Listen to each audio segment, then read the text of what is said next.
하나님의 말씀은 요한이서 1장 1절부터 6절까지입니다. 요한이서 제가 읽어드리겠습니다.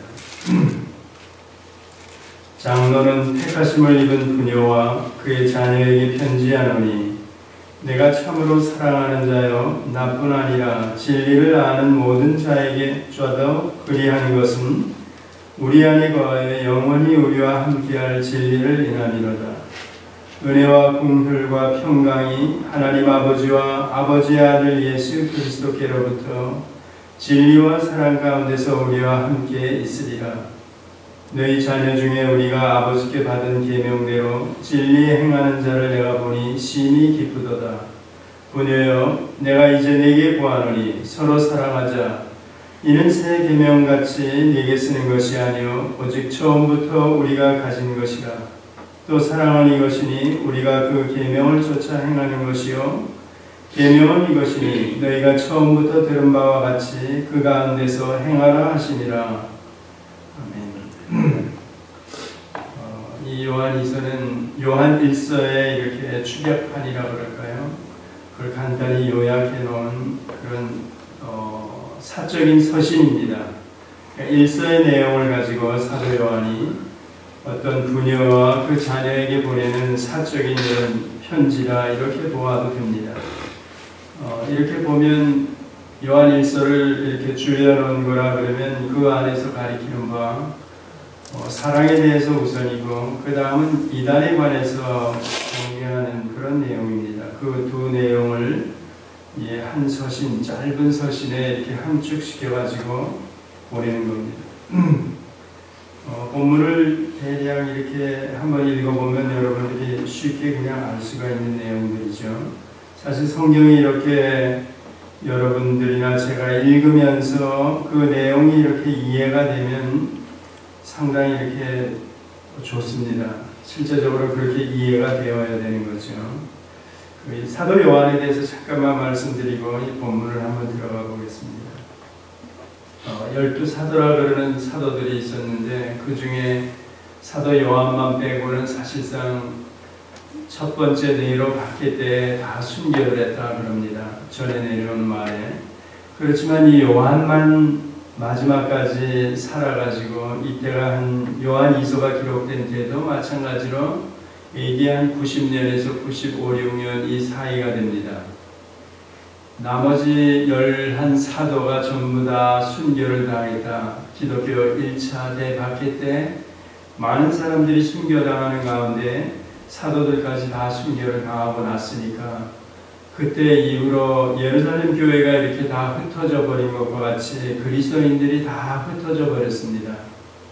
그렇게 가지고 사실상의 지도자가 없는 상태에서 그 박해를 만나가지고 그러니까 오순절 사건이 한 AD 30년경, 33년경이라 그러면 그 사이에 한 30년 어간의 교회가 한참 부흥을 해가지고 예루살렘 교회에 유대적인 배경을 가진 사람만 수만 명이 모여 있었다 이렇게 얘기하죠.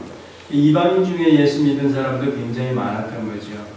그러니까 각 처에 성령께서 시작하시는 그 교회가 많은 사람들을 이렇게 콜링해가지고 흩어져 있었는데 1차 박해가 일어나자마자 이렇게 많은 그리스도인들이 히브리서를 저희들이 돌아보면 알지만 배교하는 상태에 이르렀고 또 흩어져 버렸다 이렇게 얘기되는 겁니다. 그리고 나서는 사실상의 지도자가 없는 상태에서 그 철학적인 사상에 영향을 받은 영지주의가 교회 안에 침투해 들어와가지고 기록에 의하면 로마 제국 하에서 이 박해 이후 흩어진 이후에 잘못된 가르침들이 들어와가지고 한 AD 한 200년, 250년 이런 때까지 흩어져 있는 그런 그 교인들에게 즉 성도들에게 그 이단 사상이 침투해 들어와가지고 굉장히 어려워졌다 이겁니다. 요한 서신을 저희들이 이렇게 보면 알죠. 벌써 AD 90년에서 95년이라고 그러는 사이에 이미 영지주의라는 잘못된 가르침이 교회 안에 들어와서 사도 요한이 살아있으면서 경계심을 일으키고 또 조심하라 그러면서 사랑을 이렇게 증거하고 그런 내용입니다. 이단 사상이 왜 이렇게 교회 안에 침투해가지고 성도들을 실질적으로 괴롭히고 배교에 이르기까지 하고 또 어쩌면 하나님을 떠나게도 만드는가, 이런 게 사실은 상당히 저희들에게 궁금합니다. 초대교회의 교회가 시작하면서 순수하게 성령의 역사로 시작했다면 어느 정도까지는 지난 후에 이런 때에 뭐 잘못된 가르침이 교회 안에 들어왔다, 그래서 성도들이 어려움을 당한다, 그러면 얘기가 되는데, 사실상 얼마 되지 않은 그때에 이미 이렇게 영지주의적인 가르침이 들어와가지고 성도들을 이렇게 곤란하게 만들고 심지어는 그런 배교에까지 이르게 하는가 이랬을 때, 사도 요한이 하나님의 어떤 섭리 가운데 그가 죽지 않고 이때까지 살아남아서 요한이기 때문에 이런 이단적인 가르침이나 더 나아가서는 사실상 중요한 것은 성경의 근본적인 가르침이라 그러는 사랑, 그 사랑을 사실상 전하는 겁니다.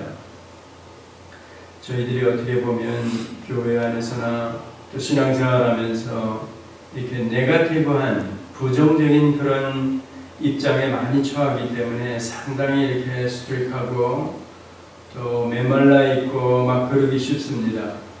그런데 성경을 전체적으로 자꾸 들어가다 보면 이 교리적인 논쟁이나 더 나아가 신학적인 논쟁보다 더 중요한 게 성경의 본래 가르침이 무언가 하는 대로 우리를 자꾸 방향을 틀게 하고 돌아오게 합니다. 이 요한서신도 마찬가지고, 또 이렇게 하나님께서 왜 다른 사도들은 1차 박해 때 다 순교를 당했지만 요한만 이렇게 살려놓으셨을까? 사실상의 사랑의 사도라 그러지 않습니까? 그러니까 성경 전체의 마무리를 어쩌면 하나님께서 12사도 중에서 요한을 통해서 마무리를 하고 싶었다, 이렇게도 볼 수 있습니다. 그 요한을 살려놨는데 그러면 뭘로 마무리하느냐? 결국은 하나님은 사랑이시다, 이런 내용을 가지고 성경을 이렇게 마감하는 거죠. 또 성도들에게 궁극적으로 그 사랑을 실천하게 하고 그 사랑 안에 거하게 하고 또 그 사랑을 또 이웃에게나 하나님에게 보이게 하는 그런 어떤 가르침이 이제 있다, 이렇게 볼 수가 있습니다. 실제 그렇게 보여야 된다고 이제 저는 개인적으로 많은 사람들에게 얘기하고 있습니다.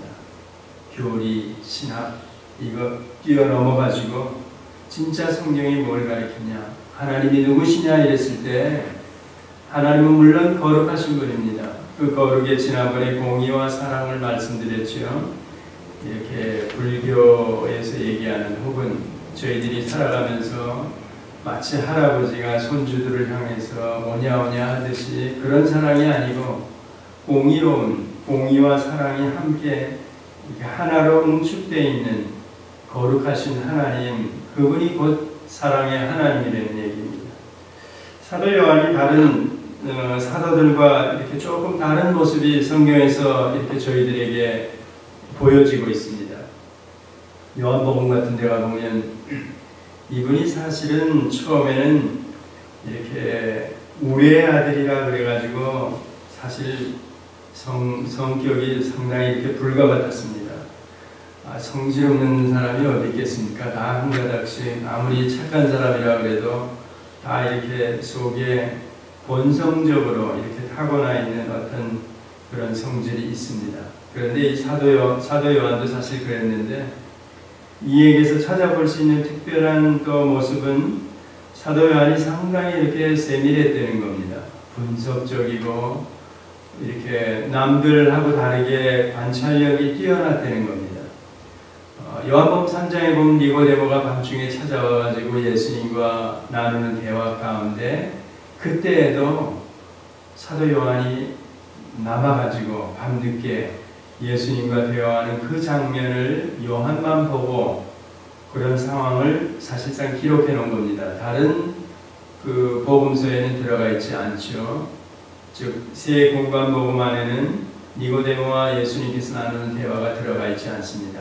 밤중에 이런 표현들, 또 그리고 예수님께서 부활하신 이후에 무덤에 가서도 수의가 어떻게 개켜져 있어가지고 어느 쪽에 놓여져 있고 뭐 이런 얘기들을 합니다. 그리고 사도 요한이 상당히 세밀한 겁니다.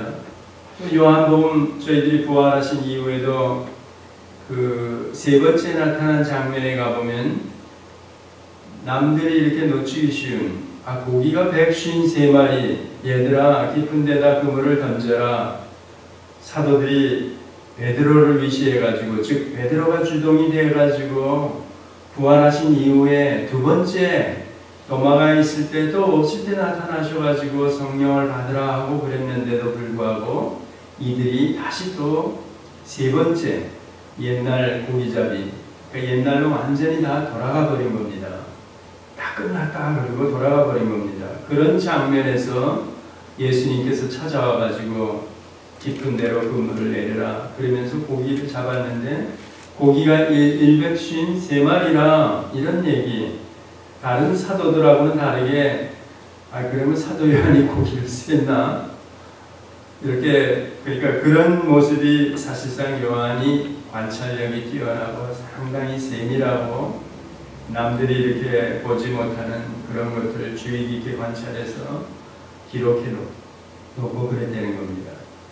왜 이제 이런 말씀을 드리냐면 실제로 이단이나 잘못된 가르침을 이분이 사도 요한이 영지주의적인 가르침을 사도 요한이 분석해가지고 이게 뭐가 잘못됐는지 진리와 비교해 보아가지고 이 사도 요한이 이런 것들을 설명해 주는 겁니다.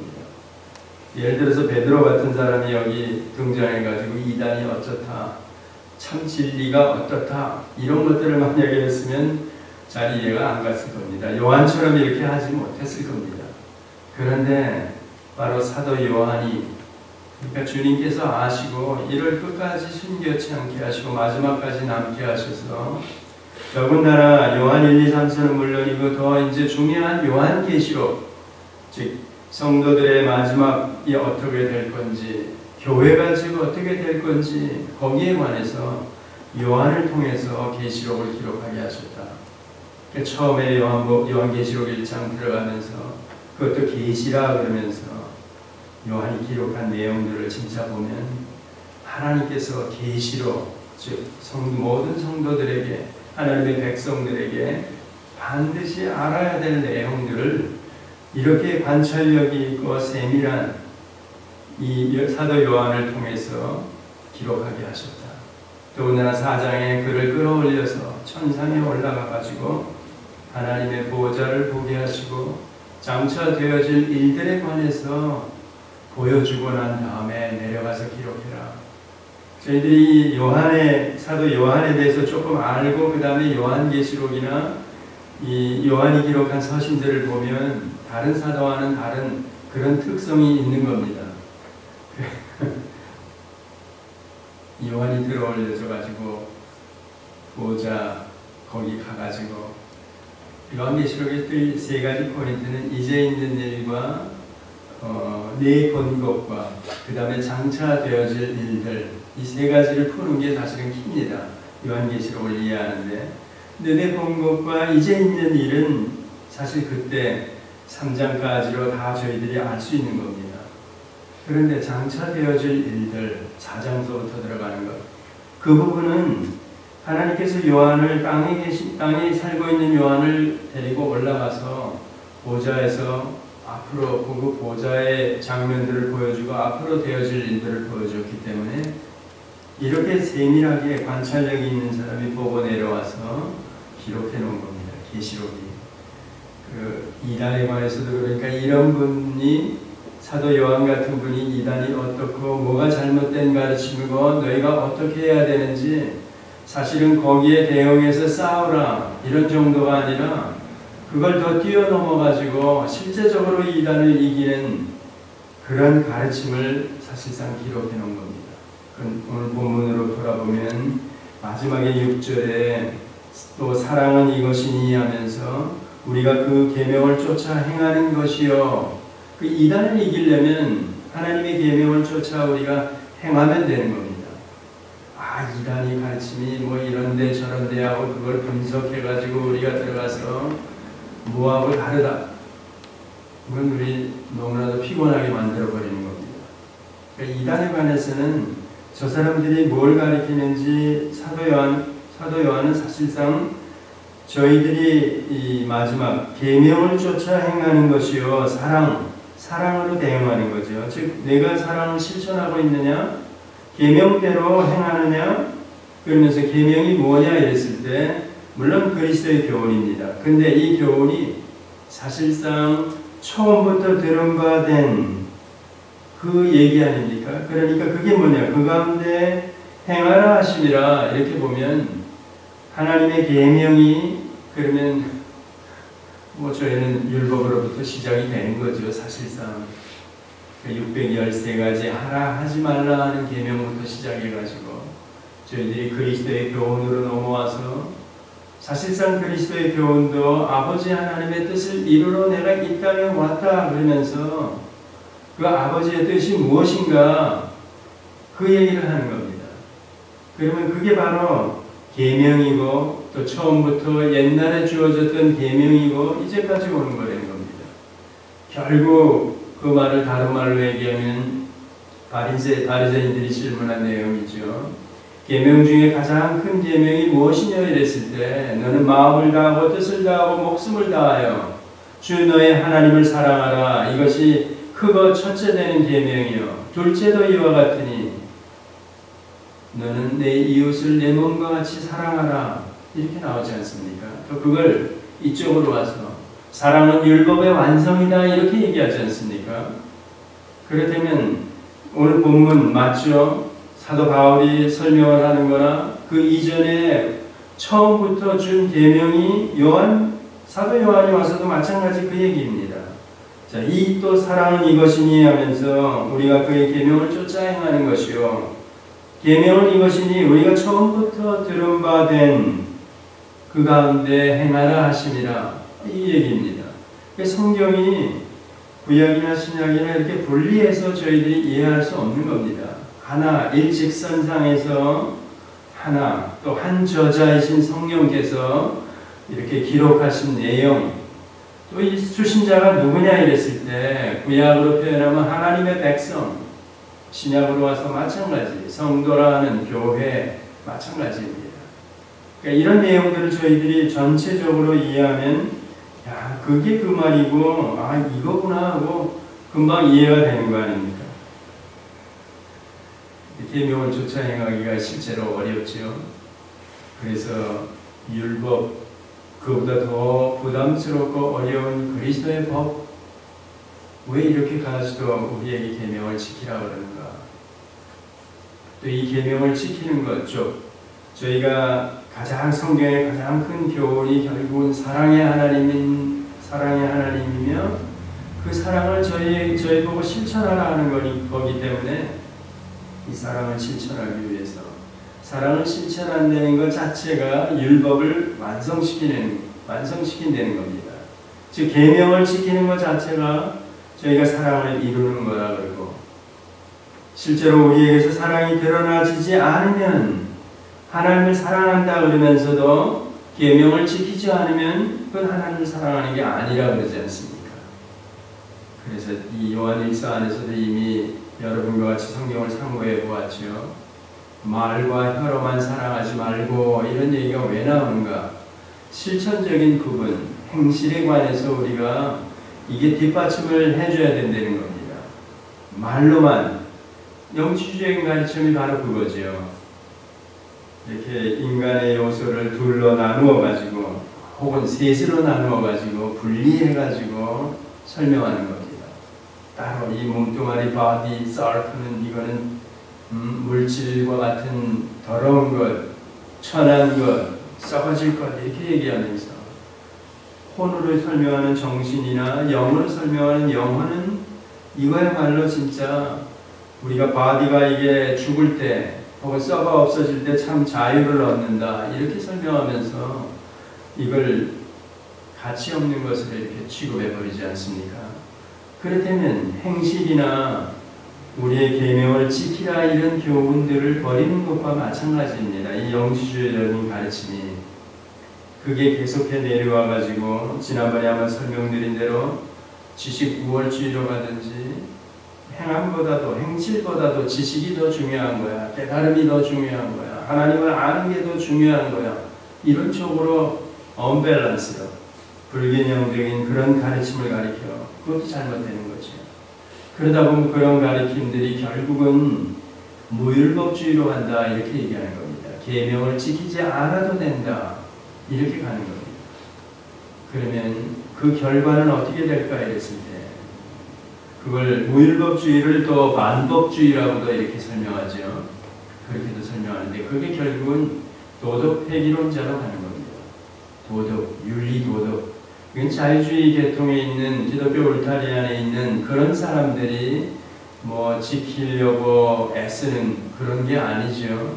원래 사람은 도덕적인 피조물로 지음을 받았기 때문에 도덕과 윤리를 떠나서는 이 도덕이라는 것은 어떤 지침이 있어야 되는 겁니다. 그러니까 윤리적인 이걸 규범이라 그러죠. 어떤 규범이 있어가지고 그 규범에 따라서 우리의 행실이 드러나는 겁니다. 행동 양식이 드러나는 거죠. 이 규범이 없어져 버리면, 즉 윤리로 얘기하는 규범이 없어져 버리면 어떤 결과가 되는가? 다수가 예를 들어서 지금 한국 같은 경우에 윤리 도덕이 무너졌다. 윤리가 부재한 현상이 되었다. 이랬을 때는 어떤 규범이 사라져 버린 겁니다. 사회적으로, 국가적으로 우리가 모든 백성이, 만 백성이 추구하는 어떤 한민족으로서의 어떤 가치관이나 이런 것들이 없어져 버리는 겁니다. 그거에 의해서 규범이 사회적인 통념상 이렇게 많은 사람들이 쫓는 뭐 불문법이라고 그럴까요? 그런 식으로 정해져 있는데 시대가 그걸 무시해버린다. 그러면 많은 무리가 어떤 방향으로 가든지 그 방향으로 가면서 이게 옳은 거야. 그까짓 거 뭐. 그러면 그런 규범이 없다 그러면 다수가 하는 모든 일들이 정당화돼 버리는 겁니다. 그러면 그게 틀렸다 그러면 소수는 바보가 되는 겁니다. 왕따가 되는 겁니다. 이게 법 질서 가운데도 마찬가지고. 근데 신앙세계 안에 들어와서도 저희들이 이렇게 하나님이 말씀하시는 그 규범이라 그러는 이런 계명이라 그러는 이걸 무시해버려. 그러면 자기의 소견대로, 사사기 얘기하는 대로 자기 소견대로 그냥 살아가 버리는 겁니다. 이스라엘 백성이 그랬다 그러죠. 여러분들이 구약을 전체적으로 이렇게 말라기까지 그냥 쉽게만 줄거리만이라도 이해하면 이 백성들이 결국은 율법이 매 7년마다 안식년에 들려지지 않아서, 즉 계명이 가르쳐지질 않아서, 그런데도 불구하고 이 백성들은 한 번도 우리가 선민이기 때문에 하나님을 떠나지 않았다 이럽니다. 스스로가. 그러면서 나오는 그 반응들이 어땠었냐? 자기의 소견대로 많은 무리가 원하는 대로 우리는 하나님을 섬기면서 하나님을 잘 섬기면서 살아간다 그러는 겁니다. 근데 하나님 쪽에서는, 하나님 편에서는 선지자들을 보내면서 너 잘못됐다, 너 잘못됐다. 왜 잘못됐느냐 이랬을 때 계명을 지키지 않기 때문에. 그 계명은 다름이 아니라 율법인데 그건 이 백성들이 시내산에서 사인하지 않았습니까? 우리가 지키겠노라, 준행하겠노라 하고 사인했는데 그걸 무시해버리고 지키지 않고 그 백성들이 살아가니까 자기의 소견대로 다수가, 전체가 이스라엘 백성들이 그런 방향으로 갔다는 겁니다. 한국도 지금 그런 규범이나 윤리 같은 게 뭐 이렇게 사회적인 윤리가 없어져 버리면 사람들이 우르르 다수가 목소리를 내고 큰 소리 치고 그러면 그게 정당화되면서 그게 통하는 사회가 돼버리는 겁니다. 지금 그런 현상들이라고 그러지 않습니까? 그렇다면 그런 한국인으로 우리가 여기 살면서 신앙생활하면서 여기서도 목소리 큰 사람이 뭐 다수가 뭐 성경 계명 안 해도 돼 하고 끌고 가버리면, 그런 지도자에서 끌고 가면 그렇게 될 수 있습니다. 우린 이미 그런 사회 분위기 안에서 살았던 사람들이라 성경 골치 아픈데 이거 누가 다 지켜? 이스라엘 백성들을 지키라고 준 거지 우리에게도 해당이 되나? 이렇게 반문하면서 그럴 수 있죠. 예, 그렇습니다. 정리를 하면 사도 요한이 이렇게 관찰력이 있고 세밀한 사람, 이 사람이 인간에 관해서 영지주의에 관해서 이렇게 잘 정리해가지고 오늘 교훈하는 거 결론은 그겁니다. 그 잘못된 가르침은 내가 어떻게 할 수 있느냐, 내가 어떻게 분별할 수 있느냐. 지난번에 한번 얘기했죠. 교리적인 기준과 도덕적인 기준입니다. 즉 이렇게 계명과 실제적으로 행한 행실을 가지고 두 개 다 가지고 이렇게 보는 겁니다. 저 스스로도 돌아보고 제가 정말 하나님의 사람인가? 하나님의 사랑 가운데 내가 거하는가? 저 스스로를 돌아볼 때 말씀에 대한 이해입니다. 계명을 내가 얼마나 알고 있는가? 계명대로 내가 지키면서 진리 가운데 행하면서 살아가는가? 자, 이 진리를 실제적으로 실천하고 있는가? 이웃에게, 형제에게 이런 얘기입니다. 즉, 그 모든 것들 실체적인 부분은 사랑으로 귀결이 되기 때문에 사랑은 율법의 완성이다 그러기 때문에 내가 하나님을 사랑하듯이 또 이웃을 향해서 그런 사랑을 드러내고 있는가? 행실입니다. 행위입니다. 이런 것들. 이걸 제대로 계명을, 진리를 진리 안에 거하면서 성령의 도움으로 제가 이해하고 하면서 애쓰면서 살아가는데 이걸 보고 잘라버립니다. 잘라버리는 사람들이 있지요. 저거 자기 의로 가려고 한다. 제 자랑으로 가려고 한다. 거기에 여러분들이 흔들리면 안 됩니다. 제가 지난주에 인터넷에서 보니까 십자가 마을에 누군지 아는 분들은 알죠. 그분이 글을 써놨는데 생명나무와 선악나무에 대한 관해서 글을 쫙 써놓은 걸 제가 읽어보면서 야, 그런 글에도 그런 글로도 사람들이 많이 영향을 받을 수 있겠구나 그런 생각을 제가 했습니다. 선악나무, 생명나무 이 나무에 포커스를 맞추고 설명을 하니까 이건 이거고 이건 이거다 이렇게 설명을 하니까 사람들이 잘 모르면 그렇게 갈 수가 있습니다.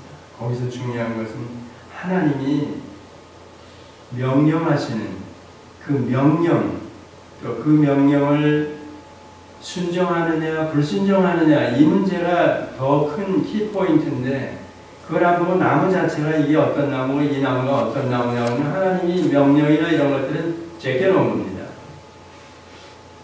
그러니까 인간의 이성을 가지고 이건 이거고 이건 이거다 그러면서 추리를 하니까 어떤 결과가 되는가? 선악과를 왜 하나님께서 놔뒀는가? 결국은 하나님이 죄책에 연루된 그런 식으로 설명해 가는 거예요. 그래서 야 이건 아니다 싶은데 이런 것들 때문에 빨리 누군가가 이걸 빨리 이렇게 밝혀줘야 되는 겁니다. 그러려면 근데 그런 얘기를 이제 드리고 해도 수신자의 입장, 그러니까 듣는 사람의 입장에서 성경을 어느 정도 이해하느냐 이게 굉장히 또 중요한 문제가 되죠. 왜냐하면 성경을 많이 아는 사람들이 그렇게 많지 않습니다. 전체적으로 이해하는 분들이. 그러면 어느 부분을 가지고 유명한 목사님이나 뭐 이런 분들이 신학자들이 설명하면 거기에 마음이 금방 가버리는 겁니다. 그래서 저는 여러 차례 말씀드린 성경을 66권을 하나님이 왜 이렇게 두껍게 주셨는가 이게 상당히 저한테는 고민이 많았습니다. 이게 구약을 읽으면서 참 지루하고 그랬는데 나중에 보니까 야 하나님이 진짜 사랑의 하나님이시기 때문에 이 전체가 이게 그래서 사랑의 책으로 하나님의 말씀 즉 하나님의 잔소리 책으로 제가 이게 딱 와 닿으니까 이거보다 더 두꺼워도 오케이 그런 마음이 생기는 겁니다. 그 이전에는 이거 요약해서 엑기스만 이렇게 딱 주셨으면 얼마나 좋을까. 누구든지 다 조금이니까 읽고 이해하고 그러면 뭐 이런 생각을 했는데 그게 아니더라고요. 보니까 이렇게 두껍게 준 이유도 있고 그 내용들을 전체적으로 이걸 누군가가 그러니까 설명을 해줘야 되는 겁니다. 전체로 볼 수 있는 대략적으로라도 그러면 잘못된 가르침이나 이런 것들이 금방금방 툭툭툭 걸리는 거죠. 고기잡이 이렇게 요한 같은 분은 이제 아주 세밀하고 관찰력이 있는 분이라 그랬지만 그렇지 않은 분들, 그러니까 기독교 역사에 보니까 하나님께서 많은 지도자들을 사용하시는데 이런 사람 저런 사람 다 하나님께서 불러가지고 사용하시는 겁니다. 적재적소의 때에 따라서 하나님께서 그런 자들을 통해서 가르쳐주고, 지금은 거의 마지막 단계에 와 있는 이런 때 누군가가 지금은 이제 많은 하나님의 백성들이 성경을 전체적으로 이해하면서 종말이 어떻게 될 건가, 이제 그 부분에 대해서 확실하게 신앙을 가지고 있어야 합니다. 종말이 가까울수록 사랑을 더욱더 실천해야 되고 계명을 더욱더 지키고 성령 안에 진리 안에 거해야 된다는 겁니다. 그러면서도 종말이 되기 때문에 굉장히 힘들어진다. 믿음 생활하기가 힘들어진다. 이런 얘기를 성경이 하고 있습니다. 그런데도 참아라. 그게 이기는 거다. 이렇게 설명하는 겁니다. 요한을 마지막까지 살려둔 이유, AD 90년, 95년에 이런 서신들을 계시록까지 포함해서 기록하게 하신 이유를 한번 여러분들이 이렇게 돌아보면 이것 때문에 그렇구나. 또 그가 나중에는 사랑의 사도가 됐고, 또 성경이 궁극적으로 가리키는 가장 큰 교훈은 결국은 사랑이 되는 겁니다. 하나님은 사랑이시다. 이런 얘기 하지 않습니까? 우리 보고도 그 사랑의 하나님 안에 어떻게 거하느냐, 계명을 실천하는 게 곧 하나님을 사랑하는 거다. 이런 것으로 다 이렇게 귀결시키는 것 보면 놀라운 겁니다. 기도하시겠습니다.